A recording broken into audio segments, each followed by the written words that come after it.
आप लोग अगर सही से ध्यान देंगे तो ये कोई नई चीज नहीं है। आसपास आपको कालाजार के पेशेंट दिखेंगे या फिर आपने देखा होगा बचपन से लेकर अब तक। जिस एरा में आप लोग मोस्ट ऑफ द स्टूडेंट्स आपकी जो पैदाइश हुई होगी उस वक्त कालाजार बहुत ज्यादा था, खासकर बिहार में। आज के डेट में भी पूरे वर्ल्ड में सबसे ज्यादा टेंशन जो इंडिया दे रहा है और इंडिया में बिहार। कालाजार अगेन एक ऐसी डिजीज है जो वेक्टर बोर्न है। National vector borne disease control programme जो आपने पढ़ा था उसी के थ्रू इसके भी प्रोग्राम ऑपरेट होते हैं। और इसका जो वेक्टर है वो आपको सैंड फ्लाई कहलाता है। ठीक है, सैंड फ्लाइज है, विंड वेक्टर है। और इसके वेक्टर के कंट्रोल के जो मेजर्स है वो मेजर्स भी आपको national vector borne disease control programme के तहत जैसे इंटीग्रेटेड वेक्टर मैनेजमेंट था उसी के थ्रू इसके वेक्टर को भी कंट्रोल किया जाता है। इससे पहले कि हम इसके प्रोग्राम्स के बारे में जाने, थोड़ा बहुत विजुअल अपीयरेंस के लिए कि दिमाग में एक चीज बैठ जाए कि इसके कॉजेटिव एजेंट क्या है, वेक्टर कौन सा है, वो आपके मन में देखिए। ये है सैंड फ्लाई। ये सबसे लेफ्ट में ऊपर में जो फोटो देखिएगा तो इसके जो विंग्स देखिएगा वो थोड़ा सा देखिएगा तो उसमें बहुत सारे ऐसे स्पाइक्स टाइप की, वो स्मूथी स्पाइक होता है। ये तो जनरल जो आपके मच्छर होते हैं उससे बिल्कुल अलग होता है। राइट वाला तो स्केच व्यू है ना, लेफ्ट वाला ओरिजिनल व्यू है जो ऊपर टॉप पे है सैंड फ्लाई का। सैंड फ्लाई ये असल मानों में जीनस फिलोबेटमस उसका होता है। इसका पूरा नाम है फिलोबेटमस अर्जेंटिपस, कुछ अलग जगह लोग इसको पढ़ते हैं। कालाजार जी जो काउज करता है, इसमें इस डिजीज को, कालाजार को बहुत नोन और भी कुछ नाम से जानते हैं।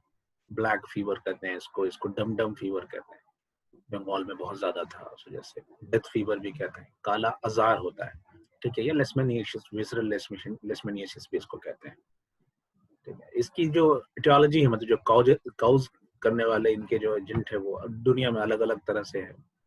वो लिशमानिया तो आपको जीनस है, उसकी अलग अलग स्पीसीज है, डोनोवानी है, इन्फेंटम है और चगासी है।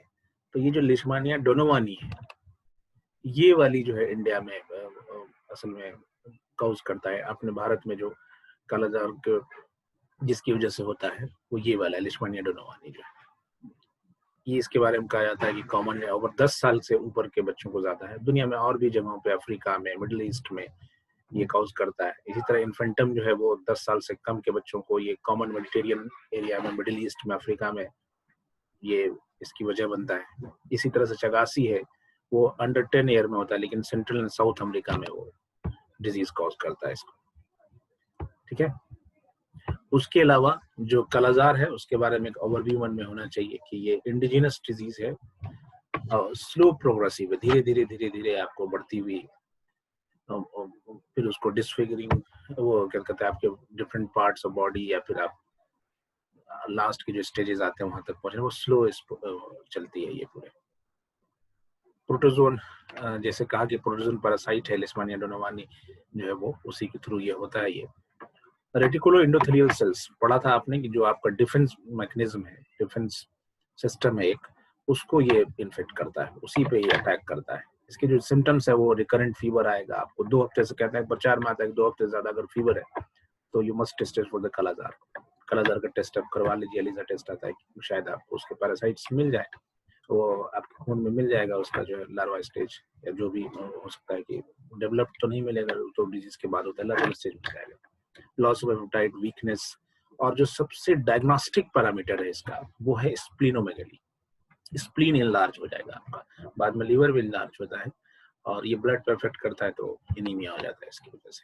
ठीक है, इंडिया में खास के एक चीज को ध्यान में रखना है कि मच्छर के बारे में, जितने भी मच्छर आपको डिजीज फैलाते हैं वो सिर्फ फीमेल फॉर्म होते हैं, मेल नहीं फैला पाता है, इसलिए कि उसको वो सब करके पेनिट्रेट करके आपके बॉडी से, उसके अंदर वो एलिमेंट्स नहीं होते माउथ के पार्ट में। उसके पढ़ा होगा जब आपने आर्थ्रोपोड्स वगैरह के अलग अलग डिफरेंट टाइप के सेरेटेड और पियर्सिंग माउथ में अलग अलग प्रोसेस होते हैं सारी चीजें, तो मेल में नहीं होता है कि वो पेनिट्रेट करके बॉडी में से ब्लड सर्कुलेशन चीजें ले ले, तो वो फीमेल ही करती है। ठीक है, तो वो जब ऐसा आदमी जो इन्फेक्टेड हो, ऐसा ह्यूमन होस्ट जो इन्फेक्टेड हो, उस पर उन्होंने फीड किया और वो उसके मुंह में आ गया, वो फिर वो दूसरे होस्ट पे चले गए, तो इस तरह से वो प्रोपगेट करता है और फिर वो उसके बॉडी में चला गया, उसके बॉडी में फिर जो पैरासाइट है वो उसका लाइफ के चेंजेस होते हैं जिसको मेटामॉर्फोसिस कहते हैं। मॉर्फोलॉजिकल चेंज आके या फिर वो कंप्लीट फ्लैजिलेटेड फॉर्म में बनता है, या तो उससे पहले इंसान के बॉडी में चला गया, वहां जाके वो एडल्ट फॉर्म अचीव करता है, या फिर आपको उसमें भी कर सकता है जो पैरासाइट है उसके अंदर भी, मतलब कि इसको फ्लेमिटस एडेंटिपस में भी कर सकता है, सैंड फ्लाई में भी। फिर ये होस्ट में गया तो उसको इन्फेक्ट करता है। आप देखेंगे इस तरह के प्रचार माध्यम के जो पंफलेट्स वगैरह है वो और जगह मिलेंगे आपको, पीएससी, सीएससी या फिर पब्लिक हेल्थ जहाँ पे, या फिर गवर्नमेंट के जहाँ पे इंस्टीट्यूट्स हैं, या फिर जहाँ पे बस स्टॉप्स पे इस तरह के कि काला 2 हफ्ते से ज्यादा अगर आपको बुखार है तो आप कालाजार का टेस्ट करवाइए। किस तरह से छिड़काव करना है घरों में आपको, घर में, या फिर आपको बथान एक वर्ड यूज होता है जिसमें मथान जो एक वर्ड होता है बिल्कुल लोकल टर्म यूज किया जाता है। जब भी आप पब्लिक में कोई प्रोग्राम्स को लॉन्च करना चाहते हैं तो इसमें ध्यान देना पड़ेगा कि जो लैंग्वेज, वो जो भाषा वो आराम से समझते हैं उनको उसमें समझाना है चीजें। इसलिए अंग्रेज आके यहाँ पे हिंदी सीख रहे थे, ठीक है, उन्होंने जोर नहीं दिया कि सबको इंग्लिश सिखवाना है। खैर, तो बथान एक ऐसा वर्ड यूज होता है जहाँ पे आपको मवेशियों को रखते हैं, खास के ऐसी मवेशियों को जिससे आप मिल्क वगैरह अर्न करते हैं, भैंस हो, गाय हो, तो उनके उन जगहों को भी सबको स्प्रे करना है। ये सब सारा चीज आप देखिएगा कैसे स्प्रे करना है। स्प्रे करने के बाद कहते हैं कि कई हफ्तों तक, 1 महीना तक से ज्यादा तक आप जो है वो उस पे पेंटिंग वगैरह या फिर जैसे मिट्टी का लोग लेप वेप चलाते हैं उसको नहीं करना है। आपको टेस्ट के लिए जब भी देखे 2 हफ्ते से ज्यादा बुखार हो तो आप टेस्ट के लिए जो सेंटर है पीएचसी सीएचसी पे वहां जाएं, या आशा जो आपको विजिट पे आते हैं तो उसको आप बताएं सारी चीजें। में उसके बारे में पूरी जानकारी होती है, किस तरह से आपको जो मिट्टी गंदा जमा नहीं होने देना है उसके आसपास, नहीं तो मच्छर, वो जो आपको सैंड फ्लाई है, वो सैंड फ्लाई जो है इसको बालू मक्खी कहते हैं हिंदी में, एग्जैक्ट उसका इंग्लिश का ट्रांसलेशन कर दिया गया, तो उसको जमा नहीं होने देना है। अभी अगर कुछ इस तरह की प्रॉब्लम आ रही है आपको, तुरंत आपको लग गया कि बुखार आ रहा है, या फिर तब आपने इग्नोर किया बुखार को, स्प्लिनोमेगेली हो गया, तब उसके बाद आपको पता चल रहा है। तो ये सब सारी चीजें सिम्टम्स लोगों को बताई जाती है आम लेवल में, ताकि वो सेंटर्स तक पहुंच सके। लेकिन हमारा काम क्या है? हमारा काम है प्रोग्राम्स को पढ़ना, इस प्रोग्राम से रिलेटेड क्या क्या अचीवमेंट्स थे, क्या स्टेप्स थे, वो देखना है। एक लेटेस्ट 5 मार्च 2020 की जो न्यूज है, उस न्यूज के हिसाब से 2020 की न्यूज जो है उसमें एक न्यूज छपा, उसमें दिया कि 2005 में जो एक ट्रीटीज बनी, जो trilateral memorandum of understanding, MoUs कहलाती, जैसे हमारे कॉलेज ने एमओयू साइन किया आपको इससे, एक मेडिकल कॉलेज है, नाम मैं भूल रहा हूँ, जो जहाँ पे अपना हर्बल गार्डन है, तो उस मेडिकल कॉलेज से साइन किया IGIMS अंडरस्टैंडिंग हमने साइन किया है कि हर्बल गार्डन को हम देख रेख करेंगे। इसमें एक फ्रीडम दिया गया क्या क्या आप कर सकते हैं। इसी तरह एमओ साइन होता है इंस्टीट्यूट्स में, देशों के बीच में। तो कालाजार को लेके साइन किया गवर्नमेंट ऑफ इंडिया ने नेपाल से, बांग्लादेश से, इसलिए कि नेपाल और बांग्लादेश से जो एरिया इंडिया का टच करता था, खास के बिहार के डिस्ट्रिक्ट्स, उसको लेके बहुत टेंशन थी। तो 2005 में जब ये साइन हुआ, ये प्रोग्राम लॉन्च हुआ, तब से और अब तक 2019 तक की डाटा बता रहा है कि 90% केसेस में ड्रॉप हुआ है। ये जॉइंट एडवेंचर था कि चूंकि ट्रांसमिशन में वो डिस्ट्रिक्ट्स की बाउंड्री नहीं देखता है, देश की बाउंड्री नहीं देखता, ट्रांसमिट कर जाता है। जो बांग्लादेश और नेपाल से बॉर्डर्स हमारे बहुत टाइट भी नहीं है, यहाँ पे आना जाना बहुत आसान है पाकिस्तान और दूसरे कंट्रीज के मुकाबले, तो इसलिए यहाँ पे ट्रांसमिशन ऑफ कालाजार बहुत ज्यादा था। तो इससे मेमोरेंडम देखिए 32,800 कुछ केसेस थे जो घट के 3128 आ गए 2019 में। एब्सोल्यूट 90% ड्रॉप हो गया इसमें। तो ये इसलिए था कि देशों के बीच में हुआ कि खास के हम मिलकर इसको टारगेट करें, अदरवाइज नहीं तो नहीं कर सकते। जो national vector borne disease control programme के डायरेक्टर है नीरज ढींगरा, उन्होंने कहा 5 मार्च 2020 को, there are around 130 million people at risk of Kala-Azar in the 54 district of 4 endemic states. 130 million, यानी कि आपको 13 करोड़ से ज्यादा लोग अभी भी इसके प्रकोप में है। उन्होंने कहा कि बहुत सारे हमने वो काम किए, इसको हाउस टू हाउस जो है वो सर्च किया, इसके लिए ट्रीटमेंट जो है डोर स्टेप पे ले गए हम लोग एलिमिनेट करने के लिए, लेकिन अभी भी बहुत सारी चीज करना बाकी है, इसके ट्रांसमिशन को रोकना है। उनका इसी रिपोर्ट में उन्होंने कहा था कि 94% ऑफ जो यूनिट्स है, जो कालाजार के जो एरिया है जो हमने डिफाइन किया था, वो आपको एकदम बिल्कुल एलिमिनेशन के थ्रेशोल्ड पे है। अगर सही से इसको हम काम करते हैं तो ये बहुत जल्दी है कि हम इसको एलिमिनेट कर लेंगे। अभी अगर सिचुएशन इंडिया में देखिएगा, 1999 के एक जर्नल में छपा था कि 40 से 50% जो ग्लोबल बर्डन है कालाजार का, वो सिर्फ इंडिया में देखते हैं। सर्वेलेंस वही जो एक, अब चूंकि सारे प्रोग्राम को national vector borne disease control programmes में मर्ज कर दिया गया, तो उसी के थ्रू ये ऑपरेट होता है, अलग से कालाजार के प्रोग्राम्स नहीं होते हैं। 2010 में 15,538 केसेस था इंडिया में और 47 डेथ हुई थी विसरल लिस्मेनियसिस से, इसी का नाम है कालाजार का। एंडेमिक जो स्टेट्स है उसमें ईस्टर्न इंडिया में खासकर बिहार से जुड़ा हुआ जो झारखंड, वेस्ट बंगाल, उत्तर प्रदेश, आप ग्रीन में इधर देखिए कि बिहार का दिखाया अलग करके, तो बिहार जो टच कर रहा है जिस स्टेट्स को, यूपी को टच कर रहा है, तो जो ईस्टर्न यूपी है उसके कुछ डिस्ट्रिक्ट्स हैं। आपको नॉर्दर्न जो है वो झारखंड है, वो एरिया है। बंगाल का जो आपका वेस्टर्न एरिया है वो है, नेपाल जो टच कर रहा है हमसे, तो वो बिहार ही इसका केंद्र है। 165, ये 2010 का डाटा है। अभी 130 मिलियन, उन्होंने कहा 165 मिलियन उस वक्त 4 स्टेट में लिस्ट पे लोग थे। इस तरह से अगर आप देखेंगे कि कलर पैटर्न में आपको, तो जो डार्क कलर है वो उसमें देखिएगा हाइपर एंडेमिक डिस्ट्रिक्ट है वो। इधर भी आपको पूर्वी चंपारण, सारण, मुजफ्फरपुर, वाराणसी, वैशाली ले लीजिए, फिर मधुबनी, सुपौल, ये पूरा जो आपका कोसी बेल्ट है उसमें ज्यादातर एरिया हाइपर एंडेमिक या मेजो एंडेमिक में है। लो एंडेमिक एरिया भी दिखाया गया है, जिसमें आपको नीचे के जितने में गया वाला जो बेल्ट है उसमें इसको देख सकते हैं। एक दूसरा फिगर आप इसमें देखिएगा कि इसमें हाइपर एंडेमिक के साथ साथ ये भी दिखाया गया है कि एंटी मोनल रेसिस्टेंस भी डेवलप हो गया, मतलब वो दवा जो हम इस्तेमाल करते थे कालाजार के लिए उसका रेजिस्टेंस भी डेवलप हो गया है। 3 पैटर्न, एक ब्लैक है, ब्लैक के ऊपर ब्लू है, ब्लू के ऊपर फिर ब्लैक है, 3 पैटर्न यूज किया गया है। एक और चीज में जोड़ी गई कि आर्सेनिक कंटेनमेंट ग्राउंड वाटर है, जो ऐसा एरिया जहाँ पे आर्सेनिक बहुत ज्यादा पाया जाता है, क्योंकि आर्सेनिक भी अलग आपके लीवर पे और स्प्लीन पे बहुत जोर देता है, उसकी वजह से लीवर स्प्लीन में बहुत खराबी आ रहा है, तो वो भी थोड़ा आपको ऐड कर रहा है इन चीजों में कालाजार के साथ साथ।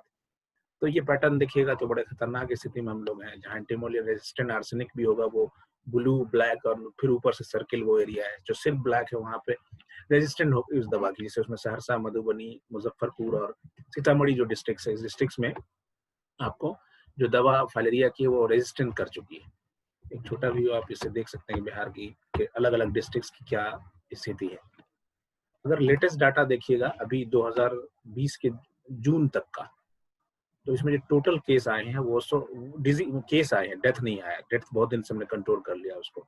894 डेथ हुई अब तक, ठीक है। इस साल का मतलब कि पूरे 2020 का देखिए, 13 से लेकर अब तक का डाटा है। 13 में देखिए कितनी डेथ थी, 13,869, 13,869। अब घट के हमारा 894 आ गया 2020 के जून तक। हो सकता है ये 1,500 2,000 तक जाए मामला, लेकिन अब लास्ट ईयर जो 3141 उतना नहीं जाएगा। इसमें आप गौर से देखिए, सिर्फ 4 ही स्टेट है जहां आ रहा है मामला, बिहार में, झारखंड में, उत्तर प्रदेश में, वेस्ट बंगाल में। बिहार के ही नाइबर जो स्टेट्स हैं जो जुड़े हुए हैं बिहार से, उससे ही, उसमें भी टॉप पे हम लीड कर रहे हैं। 894 में 666 सिर्फ बिहार में, उसके बाद झारखंड में 189। तो ये हालत है हमारे कालाजार की। तो आप समझ लीजिए कि पूरी दुनिया में सबसे खतरनाक स्थिति जो है वो बर्डन जो है कालाजार का, वो आपको इंडिया में है, इंडिया में बिहार में, बिहार के आपके डिस्ट्रिक्ट आपने देख लिखा। इन सारी चीजों को देखते हुए तो लेटेस्ट डाटा भी था, भारत सरकार ने 1990-91 में सेंट्रल स्पॉन्सर्ड प्रोग्राम एक जो है ना लॉन्च किया, कालाजार कंट्रोल प्रोग्राम्स। उस प्रोग्राम में उस वक्त जब लॉन्च किया गया था, थोड़ी सी स्टैटिक्स अलग थी, लेकिन अभी जो स्टैटिक्स बता रहे हैं, बिहार के 33 डिस्ट्रिक्ट ऐसे हैं जहां एंडेमिक है, जहां पाया जा रहा है। उसमें 4 डिस्ट्रिक्ट झारखंड का, 11 डिस्ट्रिक्ट वेस्ट बंगाल का और 6 डिस्ट्रिक्ट यूपी का है, जहां पे एंडेमिक है, मतलब ये डिजीज के प्रेजेंस पाए जा रहे हैं। एंडेमिक वर्ड आप लोग को याद होगा, उसमें डिटेल में जानेंगे। और 6 डिस्ट्रिक्ट के साथ साथ कुछ डिस्ट्रिक्ट ऑफ यूपी में ये जो है वो आपको स्पोरेडिक है, छिट्टा पुट्टा, मतलब छिट्टा केस पाया जाता है वहां भी। प्रोग्राम इफेक्ट इतना अच्छा हुआ कि 1992 में जब ये लॉन्च हुआ था प्रोग्राम, तो 77,102 केसेस था। 2017 में इस प्रोग्राम की वजह से 5,758 केस हो गए घट के।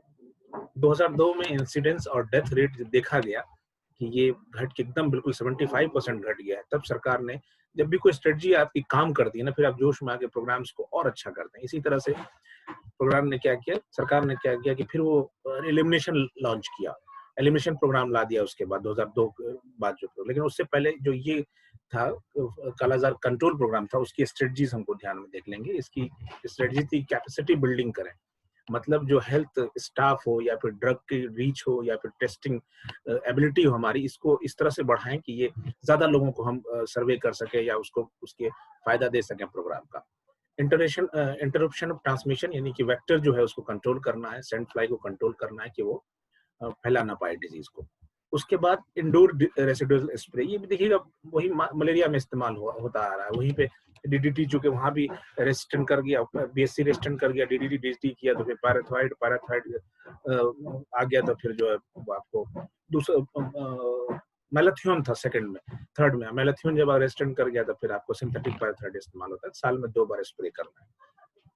ईडीपीटी मतलब कि early diagnosis and prompt treatment करना है, केसेस को ढूंढ के जितना जल्दी उसको ट्रीटमेंट निकालता है।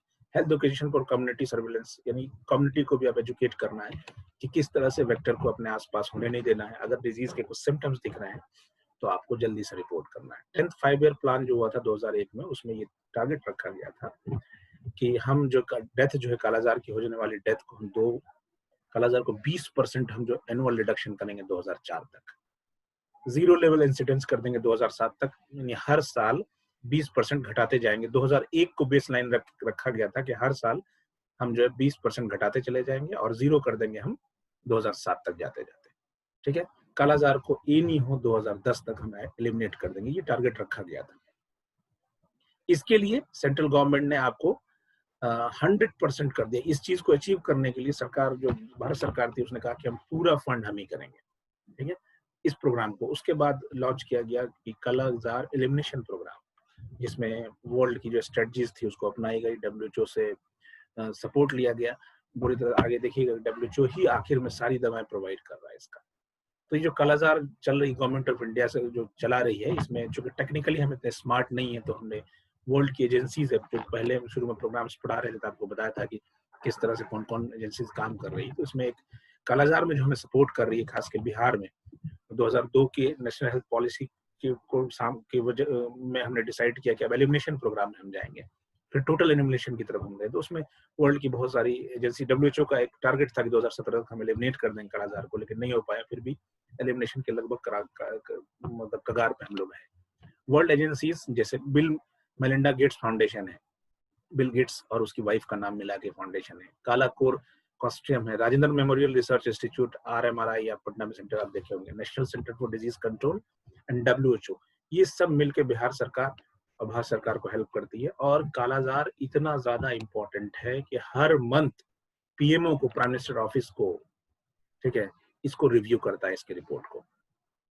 मतलब ये बाय लॉज है कि इसको रिव्यू करना है, डब्ल्यूएचओ के रिकमेंडेशन है कि आप इसको इस तरह से लेना है कालाजार को, कि मिनिस्ट्री ऑफ फैमिली वेलफेयर के हायर ऑफिसर्स पीएमओ के साथ मिलकर इसको हर दिन हर महीना इवेल्युएट करते हैं कि आज के स्टडीज, इस महीने के स्टडीज क्या है।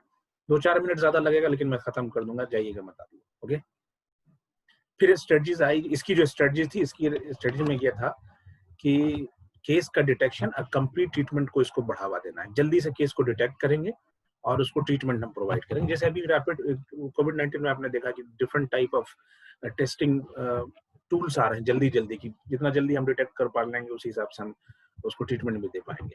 तो RK39 रैपिड डायग्नोस्टिक किट जो है वो आपको इसमें ऐड किया गया, और मिल्टेफोसिन करके, मिल्टेफोसिन एक दवा है जो नेक्स्ट जनरेशन थी, उसको ऐड किया गया प्रोग्राम में कि कालाजार के ट्रीटमेंट में अभी इस दवा का इस्तेमाल होगा।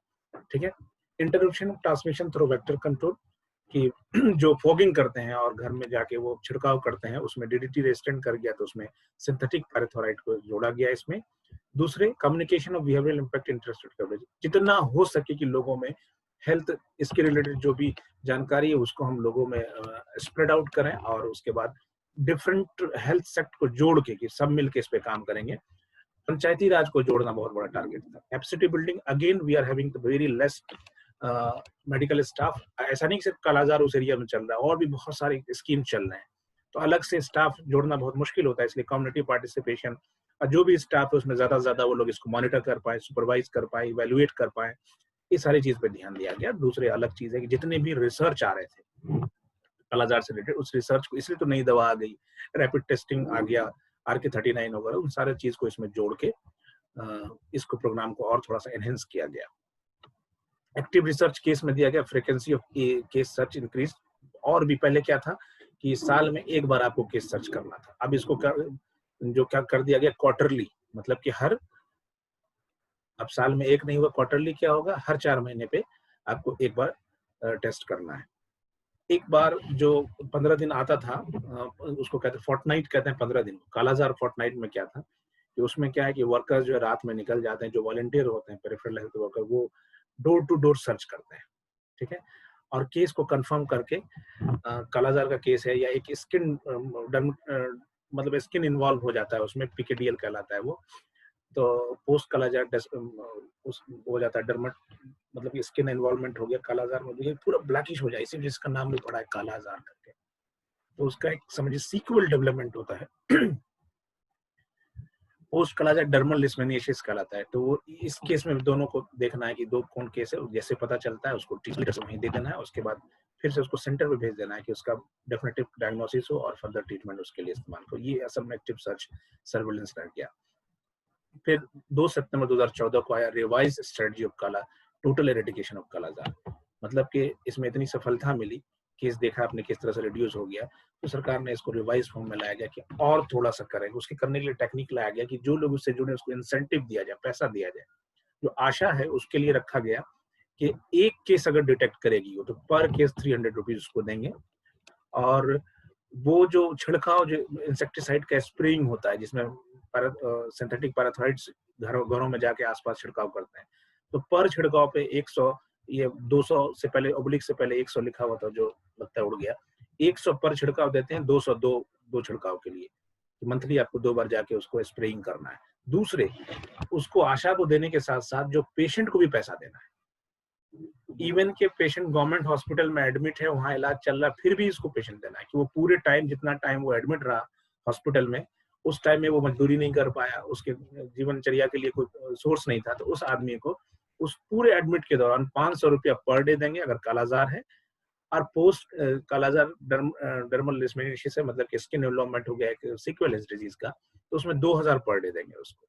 पेशेंट को भी पैसा देते, ताकि इससे क्या हो, पेशेंट रिपोर्ट करने में नहीं डरेगा। सेम चीज आपने देखी कि हमने डिलीवरी का मामला है कि डिलीवरी में बहुत सारी माओं की डेथ हो जाती थी, बच्चों का डेथ हो जाता था, तो उसके लिए सरकार ने पैसा रख दिया कि आप हॉस्पिटल में कराएंगे तो आपको पैसा देंगे, हेड पर डिलीवरी आपको, जो लोग ले जाएगा उसको भी पैसा देंगे। इससे क्या होगा, प्रोग्राम के सक्सेस रेट बढ़ जाता है।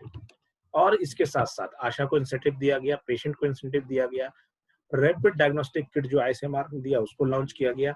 दूसरे, इसमें लाइपोसोमल एम्फोटेरेसिन बी करके एक दवा आती है, इसको ऐड किया गया। ये इंट्रावेनस ड्रग्स थी, अब तक जो ड्रग आप देख रहे थे वो सबके सब ओरल थी, इंट्रावेनस ड्रग को जोड़ा गया। ये 10 मिलीग्राम पर केजी बॉडी वेट के हिसाब से इसका डोज रखा गया, इसलिए कि ये सारी चीजें जो ह्यूमन रिजर्वायर है ना, वो जो रिजर्वायर बन रहा था इस डिजीज को, इसको रिड्यूस करने के लिए, कि आपके अंदर रह ही नहीं रही, तो फिर आपको अगर काट भी लेती है सेंट फ्लाई तो उसके अंदर जाएगा ही नहीं वो, तो फिर दूसरे को फैला भी नहीं पाएगा। और जो सबसे बड़ी चीज थी इसमें, ये कही जितनी भी दवा है वो सारी दवा आपको डब्ल्यूएचओ सप्लाई करेगी, सरकार से लोड हटा दी। इसलिए डब्ल्यूएचओ ने, मुझे लगता है कि बहुत ज्यादा सरकार को प्रेशराइज किया कि पीएमओ डायरेक्ट इसको हर मंथ इसको इवेलुएट करेगा इस प्रोग्राम को। So it was all about the kalazar control programme. बस इतना ही है। कालाजार किताब में तो थोड़ा सा इससे कम ही था, पीछे की चीजें तो हटा ही दी उन्होंने, कि अब किताब, अब नई वाली बुक देखेंगे आप पार्क, तो उसमें उन्होंने कंट्रोल प्रोग्राम्स को तो जिक्र ही नहीं किया, सीधे वो एलिमिनेशन प्रोग्राम पे आ गया। आज इतना ही। आप लोग